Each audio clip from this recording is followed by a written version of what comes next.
കുറച്ച് മൈനസ് ഒക്കെ കൂട്ടിയാൽ സൂപ്പർ റെഡ് മൈനസ് തന്നെ ആയിക്കോട്ടെ.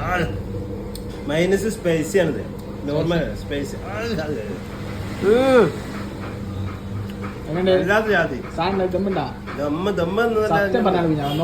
എന്താ പറയാനോ ഒന്നും പറയാനില്ല, കണ്ടില്ലേ നോക്കാം.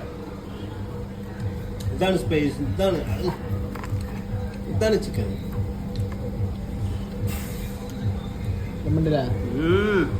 അപ്പം നമ്മൾ ബൈ ബൈ ചിക്കൻ, നമ്മളെ മണ്ണിപ്പിലാക്കുള്ള ബൈ ബൈ ചിക്കൻ നമ്മൾ ഒരു ഹാഫ് ഓർഡർ ചെയ്തു. അത് ടേസ്റ്റ് എങ്ങനെ അറിയണമല്ലോ അപ്പോൾ നമ്മൾ. അതിലപ്പോൾ 2 ടൈപ്പ് മൈനസ് കാര്യങ്ങളൊക്കെ ഉണ്ട്. നല്ല അത്യാവശ്യം നല്ല വലുപ്പമുള്ള പീസൊക്കെ ഉണ്ടാ. അതിലത്തെ ഫ്രൈസും പിന്നെ നമ്മളെ സ്പൈസി സോസും കൂടി കൂട്ടി ഒന്ന് കഴിച്ചു നോക്കി. പിന്നെ നമ്മളെന്ത് ചെയ്ത് നമ്മൾ പീസ് എടുത്തൊന്ന് കഴിച്ചു നോക്കിട്ടാ. സംഗതി സെറ്റാണ് കേട്ടോ. നല്ല സ്പൈസി, ചെറിയൊരു സ്പൈസി കാര്യങ്ങളൊക്കെ ഉണ്ട് കേട്ടോ. അടിപൊളിയാണ് സാധനം, അടിപൊളിയാണ്. അപ്പോൾ കഴിച്ചു നോക്കുക, അഭിപ്രായം പറയാം. അപ്പോൾ ഓക്കെ, ബൈ.